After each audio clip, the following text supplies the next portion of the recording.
ከተማም ሆነ ጫካ እንደምታጋይ ሁሉ ትንሽ ክፉ ንግግርም ብዙውን ይጎዳል። ስለዚህ የኢትዮጵያ ቤተክርስቲያንን መንካት መነካካት ፈጽሞ ስተት ነው። ትዕግስቷን እንደ ሞኝነት አትዩት። አዲስ አማኞች ደንቆሮ የሰማለት ያብዳል አለ። ትናንትና ገና ጌታ ኢየሱስ የሚለውን ስለሰማህ አትበድ።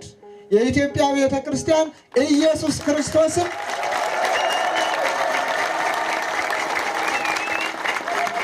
የኢትዮጵያ ቤተክርስቲያን ኢየሱስ ክርስቶስን ዘትማልም ወዮም የዛሬውም የትናንትናውም እስከ ዘላለም ድረስ ገዢ አምላክ ፈጣሪ ብላ የምታምን ስለኛ ስለኔ ብቻ ሳይሆን ስለኛ የኛን መከራ የተቀበለ የዓለምን ኃጢአት ያስወገደ በንጹህ ደሙ ቤተክርስቲያንን የዋጀ የራቀውን ያቀረበ የቀረበውን ያጸደቀ መንግስቱን ከፍቶ ያወረሰ ዲያብሎስንና ጠላትን ደግሞ ድል የነሳ ብላ የምታምነዋን ሌላ አምላክ የሌላትን ቤተክርስቲያን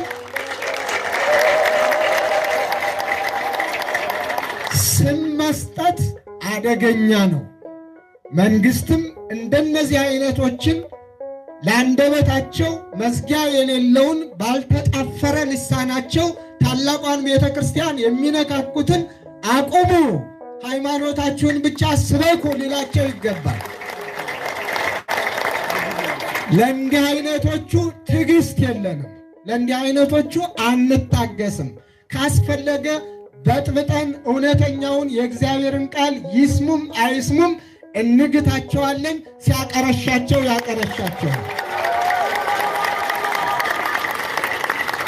የኢትዮጵያ ቤተ ክርስቲያን በአንድነት እንኑር ነው ዓላማዋ። ተልኳ በአንድነት እንኑር፣ ለአንድነት እንኑር፣ በጋራ እንስራ፣ በጋራ አገር እናልማ፣ አትንኩን፣ አንነካችሁም። መንግስት በፈቀደላችሁ ነፃነት የወደዳችሁን አምልኩ። ግን የማታውቋትን ቤተ ክርስቲያን ላምባልወለበት ኩበት ለቀማ ምንም እንደው አንድ ነገር እንኳን ማለት የማትችሉ ሰዎች እንደው ከጊዜ ጋራ ያ መድረክ ተፈጠረልን ብላችሁ አትውረግረጉ፣ አያምርባችሁም። መልእክታችን ነው። እግዚአብሔር ይስጥልን።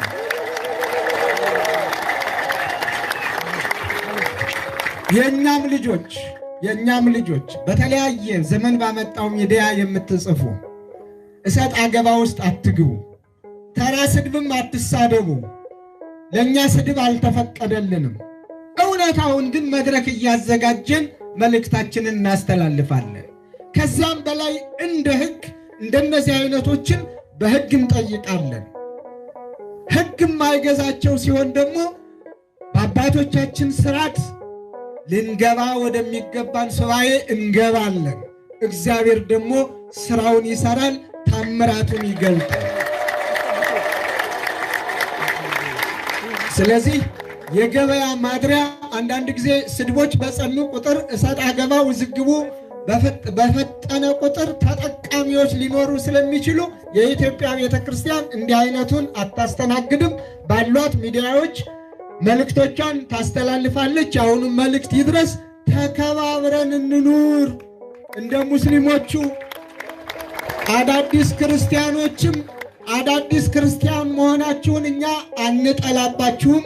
እውነቱን እግዚአብሔር እንዲገልጥላችሁ ጸሎታችን ነው። ከተሰጣችሁ ድንበር ግን አትለፉ። ድንበር ማለፍ፣ ድንበር መንካት ዋጋ ያስከፍላል። ከቤት ከንብረቱ ወጥቶ በየመጠለያው ወድቆ የሰው ያለሽ ድረሹልኝ በሚልበት ሰዓት በረሃብ አለንጋ እየተገረፈ በርዛት እየተሰቃየ የወገን ያለሽ በሚባልበት ሰዓት እንደገና ሃይማኖታዊ ግጭት፣ ሃይማኖታዊ ጦርነት፣ ሃይማኖታዊ ጭሆት፣ ሃይማኖታዊ ድንፋታ ፈጥሮ ሀገርን ለማፍረስ መሯሯጥ ይህ የማንም ኢትዮጵያዊ ዓላማና ድርሻ ሊሆን ስለማይገባው ወደ ነፍሳችን ተመልሰን ለአንዲት ሀገር ልንቆም ይገባናል ነው መልእክቴ። ከዚህ በተረፈ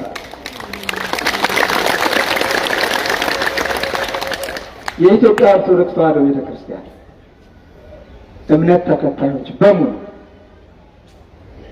እንዳጋጣሚውም ደግሞ በዚህ በባህር ዳር ሀገረ ስብከት ስር ያላችሁ ቤተክርስቲያን አንዲት ብትሆንም በእያንዳንዱ መሪ ያለው ለእያንዳንዱ ሀገረ ስብከት ከዚያም መንበረ ፓትርያርክ አለው።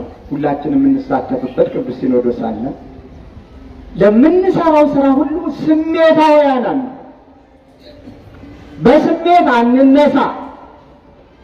በትዕግስት፣ በፍቅር፣ በጸሎት እያንዳንዱን ነገር ለክተን መጥነን አመዛዝነን የእያንዳንዳችንን ድርሻ አውቀን የእግዚአብሔርን ለእግዚአብሔር ብለን ተመካክረን በጎ ስራ ለመስራት ራሳችንን እናዘጋጅ። ከዚህ ውጭ ግን እያንዳንዱ ዛሬ መጠልሰሚያው ብዙ ነው። የጸሐፍቱ ብዛት ሰላም አይሰብኩም እንጂ ፍቅርን የሚሰብክ የለም እንጂ ጥላቻን የሚሰብከው ብዛት፣ ያላየውን አየው ብሎ የሚሰብከው ብዛት፣ የሚታየው ነገር በጣም ብዙ ነው። ያንን ሁሉ እንከተል ካል እንደ ሃይማኖት የሃይማኖት ድርሻ አይጠቅም፣ እንደ ሀገርን አይጠቅም። ስለዚህ የምንሰራውን ሁሉ ተናበን ተስማምተን እንኖር። ጥንቃቄ ግን እናድርግ። ተመሳሳዩ ብዙ ስለሆነ ወደ ነገሮች የሚገፋፉ፣ ወደ ጩኸት የሚገፋፉ፣ ወደ ጥላቻ የሚገፋፉ፣ ወደ መደባደቡ፣ ወደ ደም ማፋሰሱ የሚገፋፉ ብዙዎች ስላሉ እንደዚህ አይነቱን ጆሮ ዳባ ልበስ በሉት። ፍቅርን የሚሰብከውን እንስማ፣ ግን ቤተ ክርስቲያናችንን ደግሞ እንጠብቅ። የሁሉም የደካማ ሁሉ ምንድነው መሞከሪያ ያለ የወደቀ ግንድ አይታችሁ ታውቃላችሁ? ግንድ አንድ ቦታ ላይ ከወደቀው ጫካ አካባቢ መንደርማ አካባቢ ከሆነ የድሮ መጥረቢያ ይዞ ነው የሚሄደው እያንዳንዱ ባላገ። ስለዚህ ባለፈ ባገደመ ቁጥር ያንን ግንድ ሳይመታው ያለ ክንዱን ይሞክርበታል። አሁን እያየነው ያለ ያም ተነስቶ ቤተክርስቲያኗ፣ ያም ተነስቶ ቤተክርስቲያኗ፣ ያም ተነስቶ ካህናቷ፣ ያም ተነስቶ ልጆቿ። ኢትዮጵያዊ ሰው ያን ያህል ይደባደባል? ሞቶስ ያን ያህል ይወቀራል? እንደው አንጀቱስ ይፈቅዳል? ህሊናውስ ይፈቅዳል? ሰው ኩረ በመፈጠሩ ብቻ ክቡር ሰው ከሞተ በኋላ አስከሬን የሚደረደርበት ሀገር ህግ ባለበት፣ ከሞተ በኋላ እሳት የሚቃጠልበት ሀገር ህግ ባለበት፣ ከሞተ በኋላ ብዙ ፈተና የሚደርስበት ሀገር እምን ዘመን ላይ እንደደረስን ወቁት። ለዚህ አስተዋጽኦ የምናደርገው ተመሳሳይ ስራ በመስራት አይደለም። በጸሎት፣ በትዕግስት፣ በፍቅር፣ በሰላም ወደ እግዚአብሔር በመጮህ ያለምንም መሳሪያ ዓለምን ድል አድርጎ ድል እንድናደርግ ዓለምን አሸንፎ እንድናሸንፍ ያስተማረንን አምላካችን መድኃኒታችን ኢየሱስ ክርስቶስን ስንከተለው ብቻ ነው። የትኛውንም መሳሪያ አልያዘም፣ ግን በትዕግስቱ፣ በፍቅሩ፣ በሰላም ሁሉንም አሸንፎ እንድናሸንፍ አስተምሮናል። ስለዚህ አዲስ ነገር አለመኖሩን አውቀን በዓለም ሳላችሁ መከራ አለባችሁ፣ ነገር ግን አይዟችሁ አትፍሩ፣ እኔ ዓለምን አሸንፌአለሁ። እኛም እናሸንፈዋል። እና ቅዱስ ጊዮርጊስ አሸንፈዋል አላሸነፉ?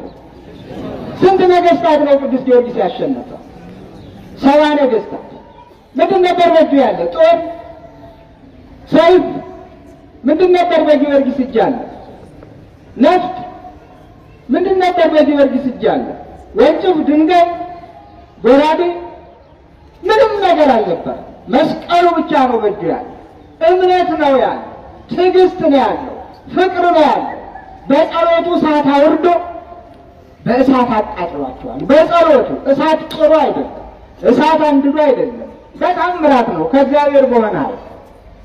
በጸሎቱ ልጅ ዛሬ ከቤት ከንብረቱ ወጥቶ በየመጠለያው ወድቆ የሰው ያለች ድረሹልኝ በሚልበት ሰዓት በረሃብ አለንጋ እየተገረፈ በርዛት እየተሰቃየ የወገን ያለሽ በሚባልበት ሰዓት እንደገና ሃይማኖታዊ ግጭት፣ ሃይማኖታዊ ጦርነት፣ ሃይማኖታዊ ጩኸት፣ ሃይማኖታዊ ድንፋታ ፈጥሮ ሀገርን ለማፍረስ መሯሯጥ ይህ የማንም ኢትዮጵያዊ ዓላማና ድርሻ ሊሆን ስለማይገባው ወደ ነፍሳችሁ ወደ ነፍሳችን ተመልሰን ለአንዲት ሀገር ልንቆም ይገባናል ነው መልእክቴ።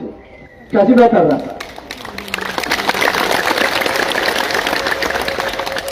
የኢትዮጵያ ኦርቶዶክስ ተዋሕዶ ቤተክርስቲያን እምነት ተከታዮች በሙሉ እንዳጋጣሚውም ደግሞ በዚህ በባህር ዳር ሀገረ ስብከት ስር ያላችሁ ቤተ ክርስቲያን አንዲት ብትሆንም በእያንዳንዱ መሪ ያለው ለእያንዳንዱ ሀገረ ስብከት ከዚያም መንበረ ፓትርያርክ አለው ሁላችንም የምንሳተፍበት ቅዱስ ሲኖዶስ አለ። ለምንሰራው ስራ ሁሉ ስሜታውያን ነን። በስሜት አንነሳ። በትዕግስት በፍቅር በጸሎት እያንዳንዱን ነገር ለክተን መጥነን አመዛዝነን የእያንዳንዳችንን ድርሻ አውቀን የእግዚአብሔርን ለእግዚአብሔር ብለን ተመካክረን በጎ ስራ ለመስራት ራሳችንን እናዘጋጅ። ከዚህ ውጭ ግን እያንዳንዱ ዛሬ መጠን ሰው ብዙ ነው የጸሐፍ